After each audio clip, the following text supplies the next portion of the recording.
Hello students, let's see next point, use of potentiometer from the chapter current electricity. Here we have to see first use of potentiometer, that is use of potentiometer to compare EMFs of cells. तर विद्यार्थी मित्रांनो, या point मध्ये use of पोटॅन्शियोमीटर या point मध्ये आपल्याला दोन सेलचे ईएमएफ कसे कंपेअर करायचे हा पोटॅन्शियोमीटरचा यूज आपण पाहणार आहोत. Method first, individual method. पहिली जी मेथड आहे ती मेथड म्हणजे इंडिव्हिज्युअल मेथड. याच्यामध्ये एका वेळी एकच सेल आपण वापरणार आहोत. A potentiometer circuit is set up by connecting a battery of EMF E, key K, rheostat such that point A is at higher potential than point B. तर इथे आपण पोटॅन्शियोमीटर सर्किट सेटअप करणार आहोत.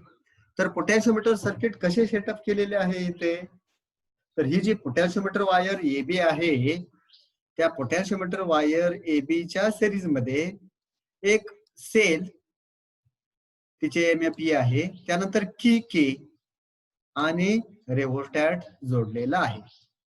अशा प्रकारे पोटॅन्शियोमीटर वायर AB च्या series मध्ये आपण सेल की आणि रेव्होस्टॅट जोडले की हे सर्किट सेटअप झालेले आहे. आता हे जोडताना अशा पद्धतीने जोडलेले आहे की जेणेकरून ए ह्या ठिकाणचे पोटेन्शियल वायरच्या ए या टोकाचे पोटेन्शियल वायरच्या बी या टोकाच्या पोटेन्शियल पेक्षा जास्त राहील. अशा पद्धतीने हे सर्किट आपण सेट केलेले आहे. The cells whose EMFs are to be compared are connected with their positive terminals at point A and negative terminals to the extreme terminals of the two-way keys K1 and K2. The central terminal of the two-way key is connected to a galvanometer. The other end of the galvanometer is connected to jockey. तर इथे काय केलेले आहे, the cells whose EMFs are to be compared are connected with their positive terminals at point A. म्हणजे ज्या दोन सेलची EMFs compare करायची आहेत त्या दोन सेलची पॉझिटिव्ह टर्मिनल्स ही A या पॉइंटच्या ठिकाणी कनेक्ट केलेले आहेत. And negative terminals to the extreme terminals of a two-way key K1 and K2.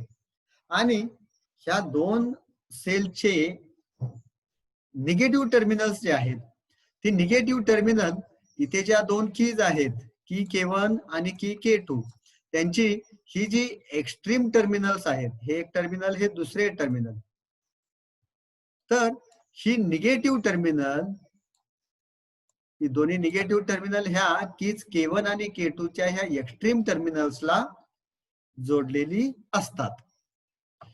नंतर ह्या कीजची जी दुसरी दोन टर्मिनल्स आहेत ती दुसरी दोन टर्मिनल्स एकत्र करून ती गॅल्व्हनोमीटरच्या एका टर्मिनलला जोडलेले असतात. गॅल्व्हनोमीटरचे दुसरे टर्मिनल जे आहे ते जॉकीला जोडलेले असते. तर अशा पद्धतीने हा पोटॅन्शियोमीटर सेट केलेला असतो. नाउ की K is closed, K1 is also closed and K2 is open. आता काय केले इथे, यात की K is closed, again this K1 is closed but this K2 is kept open. पहिल्यांदा ही की के क्लोज केली, की क्लोज केल्यानंतर ह्या सर्किट मधून करंट फ्लो होईल. नंतर दुसरी की K1 क्लोज केली, त्याच वेळी ही K2 ओपन ठेवलेली आहे. मग असे केल्यानंतर जर आपण K1 ही की क्लोज केली तर ह्या पहिल्या सेल मधून करंट पास होईल, म्हणजे पहिली सेल की जिचे ईएमएफ E1 आहे ती सर्किट मध्ये येईल. Therefore, the cell of EMF E1 comes into circuit.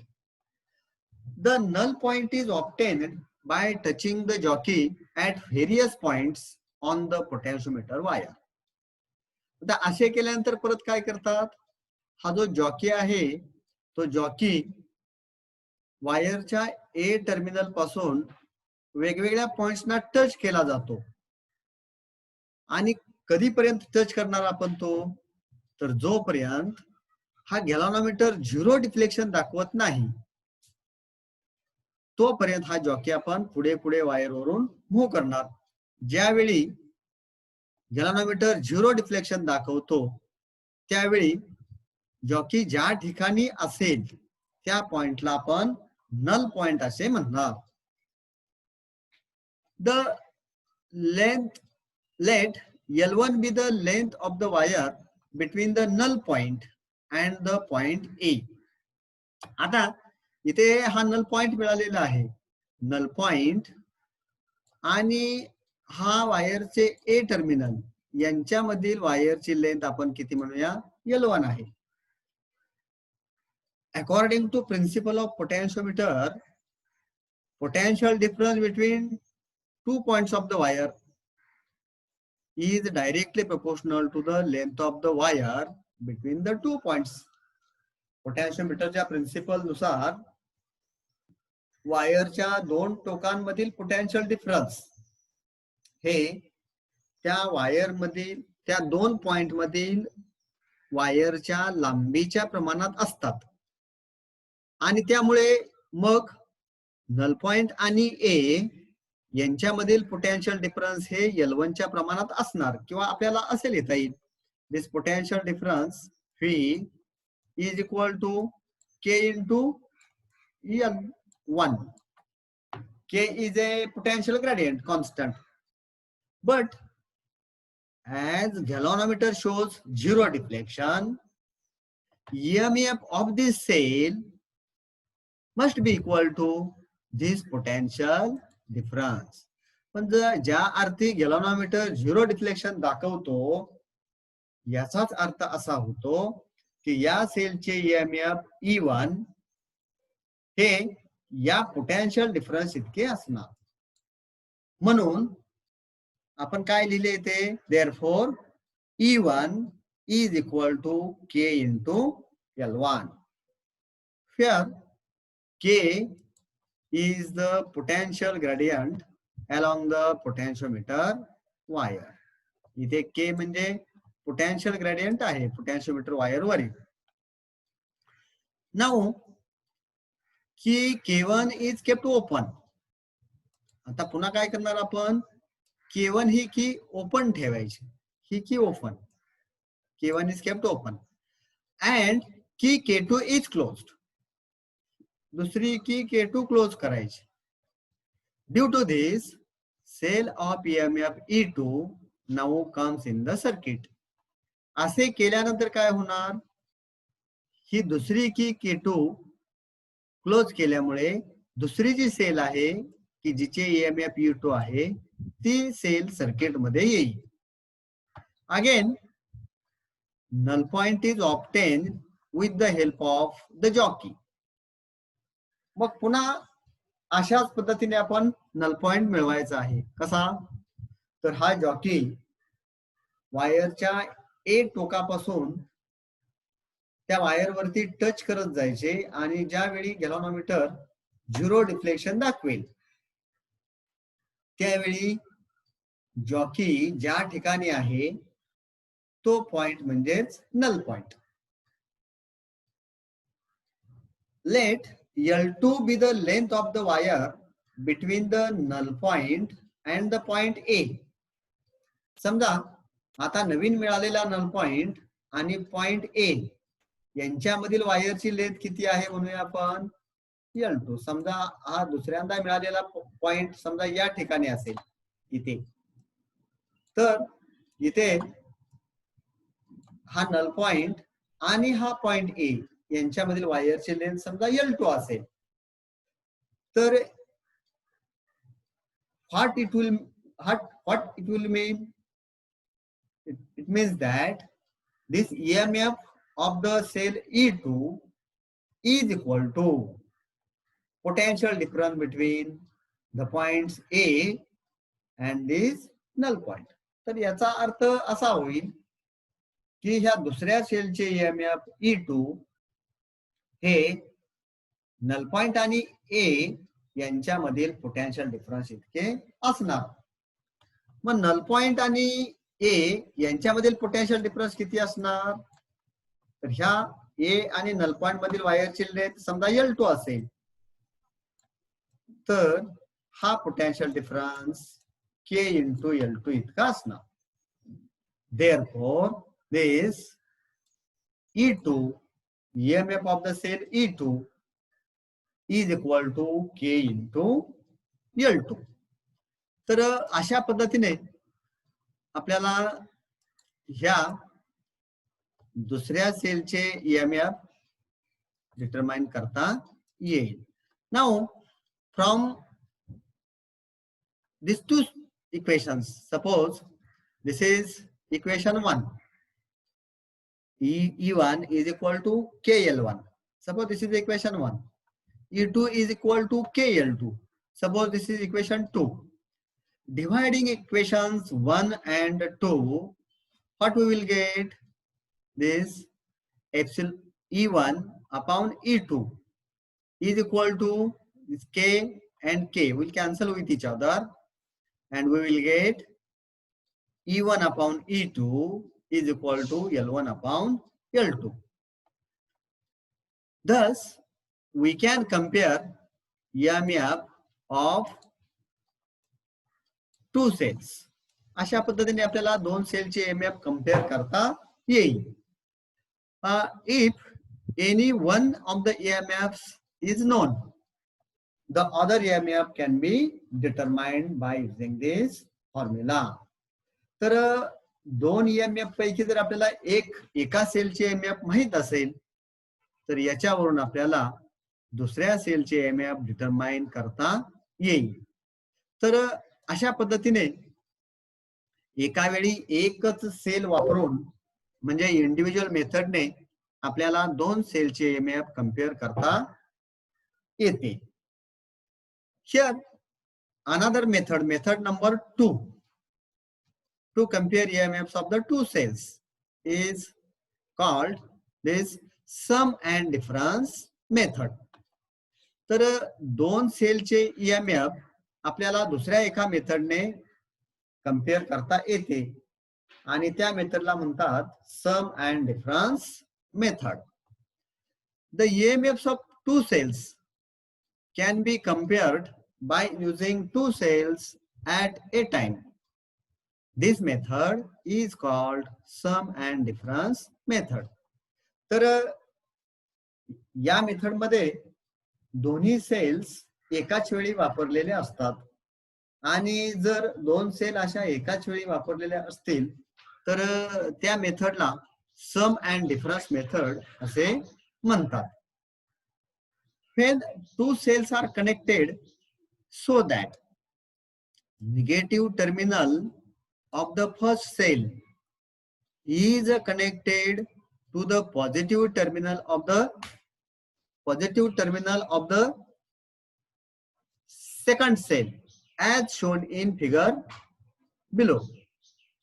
The EMF of the two cells are added up and the effective EMF of the combination of two cells is E1 plus E2. तर अशा पद्धतीने जर आपण दोन cells जोडल्या की जेणेकरून पहिल्या सेलचे निगेटिव्ह टर्मिनल हे दुसऱ्या सेलच्या जर पॉझिटिव्ह टर्मिनलला जोडलेले असेल, पहिल्या सेलचे निगेटिव्ह टर्मिनल हे कशाला जोडले, हे निगेटिव्ह टर्मिनल आहे, हे पॉझिटिव्ह टर्मिनल आहे, पॉझिटिव्ह निगेटिव्ह. तर पहिल्या सेलचे निगेटिव्ह टर्मिनल हे दुसऱ्या सेलच्या पॉझिटिव्ह टर्मिनलला जर जोडले तर त्या दोन्ही सेलच्या ईएमएफ ची बेरीज होते. एकूण ईएमएफ इथे किती होईल, तर या दोन्ही सेलचे एकूण ईएमएफ E1 प्लस E2 इतके होईल. This method of connecting two cells, this method of connecting two cells is called sum method. आणि जर अशा प्रकारे ह्या सेल्स जोडलेल्या असतील तर त्या मेथडला सम मेथड असे म्हणतात. When the two cells are connected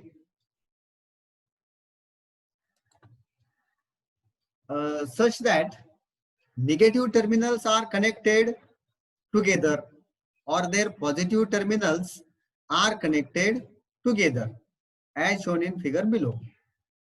The EMF of two cells oppose each other and effective EMF of two cells is E1 minus E2. Here E1 is greater than E2. तर जर या ठिकाणी ह्या दोन्ही cells आपण अशा जोडलेल्या असतील, when two cells are connected so that their negative terminals are connected together, तर दोन्ही सेलची जर निगेटिव्ह टर्मिनल्स आपण एकत्र जोडलेले असतील, हे निगेटिव्ह टर्मिनल आहे, हे निगेटिव्ह टर्मिनल, किंवा दोन्ही सेल्सची जर आपण पॉझिटिव्ह टर्मिनल्स एकत्र जोडलेले असतील, हे पॉझिटिव्ह आहे, हे पॉझिटिव्ह टर्मिनल, तर अशा प्रकारे जोडणी केल्यानंतर ह्या दोन्ही सेलच्या ईएमएफचा इफेक्टिव्ह ईएमएफ जो आहे, एकूण ईएमएफ जो आहे तो दोन्ही सेलच्या ईएमएफ मधील फरका इतका असेल. म्हणजे एका सेलचे ईएमएफ 3 व्होल्ट असेल, दुसऱ्या सेलचे ईएमएफ 1 व्होल्ट असेल, तर इफेक्टिव्ह ईएमएफ हे 3 वजा 1 म्हणजे 2 व्होल्ट इतके असणार. तर this method of connecting cells is called difference method. जर आपण सेल्स अशा कनेक्ट केलेल्या असतील, दोन्ही सेलची निगेटिव्ह टर्मिनल्स एकत्र, दोन्ही सेलची पॉझिटिव्ह टर्मिनल एकत्र, तर अशा प्रकारच्या मेथडला डिफरन्स मेथड असे म्हणतात. Remember that this method of cells is not a parallel combination of cells. तर अशा प्रकारची जोडणी म्हणजे पॅरलल कॉम्बिनेशन ऑफ सेल्स नव्हे. The circuit is connected as shown in figure below. आता इथे हे जे ईएमएफ कंपेअर करण्यासाठी जे सर्किट आहे ते इथे जोडलेले आहे अशा प्रकारे. The potentiometer wire AB, potentiometer wire AB is connected in series with battery key and cell key and rheostat. And then these two cells are connected as like this. तर हे जे सर्किट आहे सम अँड डिफरन्स मेथड साठी जे circuit हे इथे आकृतीमध्ये अशा प्रकारे दाखवलेले आहे. इथे ह्या 4 कीज आहेत, 1 2 3 and 4, and these keys are K1 K2 K3 and K4. These keys are represented by such notations K1 1 2 3 and 4. तर इथे 4 कीज आहेत आणि ह्या 4 कीज आपण 1 2 3 4 या अंकांनी दाखवलेले आहेत. When keys K1 and K3 are closed, when these keys K1 and K3 are closed, दोन कीज आपण क्लोज केल्या, K1 like this, K1 and K3, these two keys are closed. What will happen? Here, this negative terminal of the first cell is connected here to the positive terminal of the next cell. जर आपण K1 आणि K3 connect केले, K1 आणि 3, तर पहिल्या सेलचे negative दुसऱ्या सेलच्या पॉझिटिव्ह टर्मिनलला जोडले जाईल. And here these cells of EMF E1 and E2 are in the sum mode. अशा केल्यानंतर ह्या दोन सेल्स जे आहेत त्या सम मोड मध्ये जातील. Now when key K1 and K3 are closed, at this time K2 and K4 will be open. Then jockey is touched to the different points of wire, and such point of contact, any point of contact at which galvanometer shows zero deflection is determined. This point is called as the null point. तर पहिल्या part मध्ये काय करायचे, K1 आणि K3 या दोन्ही की close करायच्या. त्या दोन्ही की क्लोज केल्यानंतर पहिल्या सेलचे निगेटिव्ह टर्मिनल, सॉरी हे निगेटिव्ह टर्मिनल आहे, पहिल्या सेलचे निगेटिव्ह टर्मिनल हे दुसऱ्या सेलच्या पॉझिटिव्ह टर्मिनलला जोडले जाईल. पहिल्या सेलचे निगेटिव्ह टर्मिनल हे पहिल्या सेलचे निगेटिव्ह टर्मिनल दुसऱ्या सेलच्या पॉझिटिव्ह टर्मिनलला जोडले जाईल. आणि जर असे होत असेल तर त्याला आपण सम मेथड म्हणतो. म्हणजे जर की K1 आणि K3 पहिली आणि तिसरी की जर आपण कनेक्ट केली तर ह्या दोन्ही सेल सम मोड मध्ये जातील आणि परत मग वायर सम मध्ये मोड मध्ये जोडल्यानंतर हा जॉकी वायरच्या ए टोकापासून वायर वरती वेगवेगळ्या पॉइंटच्या ठिकाणी आपण टच करणार आणि जेव्हा हा गॅल्व्हनोमीटर 0 डिफ्लेक्शन दाखवेल तो पॉइंट आपण शोधून काढणार आणि त्या पॉइंटला नल पॉइंट असे म्हणतात. मग पुन्हा हा नल पॉइंट आणि वायरचे ए टोक यांच्यामधील अंतर L1 हे मोजले जाते. Then when null point is determined, then distance between the or length of the wire between null point and A, L1 is measured. Now this length corresponds to EMF of the combination of two cells. तर इथे हा वायरचे terminal ए आणि हा null point यांच्या मधील वायरची जी length आहे तेवढे किंवा त्या प्रमाणामध्ये ए पॉइंट ए आणि हा नल पॉइंट यांच्यामधील पोटेन्शियल डिफरन्स असणार. ए आणि हा नल पॉइंट यांच्यामधील पोटेन्शियल डिफरन्स किती असेल, KL1. पण हा पोटेन्शियल डिफरन्स कशा इतका असणार, जर गॅल्व्हनोमीटर 0 डिफ्लेक्शन दाखवतो तर याचा अर्थ ह्या दोन सेलचे जे EMF आहे E1 प्लस E2 हे या पोटेन्शियल डिफरन्स इतके असते. म्हणून गॅल्व्हनोमीटर आपल्याला 0 डिफ्लेक्शन दाखवतो. Therefore, here this length corresponds to EMF E1 plus E2, and therefore E1 plus E2 is equal to K into L1. Now, keys K1 and K3 are kept open. आता काय करायचे, ही K1 म्हणजे हा एवढा भाग आणि K3 म्हणजे हा एवढा भाग. K1 आणि K3 ह्या दोन्ही की ओपन ठेवायचे आहेत आणि K2 and K4 R closed. आता या वेळेला ह्या दुसऱ्या की ज्या आहेत K2 हा भाग K2 आणि K4 ही K4 की आहे. हा 2 आणि 4 म्हणजे K2 आणि K4 हे या दोन्ही की क्लोज केल्या. ह्या दोन्ही की क्लोज केल्यानंतर काय होईल? Negative terminal of the first cell is now connected to the negative terminal of the second cell as like this. तर असे केल्यानंतर काय होणार? पहिल्या सेलचे निगेटिव्ह दुसऱ्या सेलच्या निगेटिव्ह टर्मिनलला जोडले जाईल. In this case two cells are in difference mode. तर या केसमध्ये काय होते? त्या दोन्ही सेल्स ह्या डिफरन्स मोड मध्ये जातील. Again jockey is touched